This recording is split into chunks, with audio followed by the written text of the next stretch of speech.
Got a stubborn cough? Let's tackle it with 5 natural remedies you probably have at home. First up, mix honey with warm water. It soothes your throat and fights off bacteria. Next, brew some ginger tea. It's fantastic for reducing inflammation.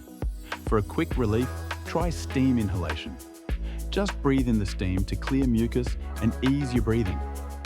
Don't forget about turmeric milk. It's both antibacterial and anti-inflammatory.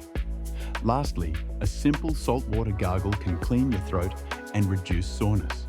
Remember, if your symptoms last more than a few days, it's best to consult a doctor.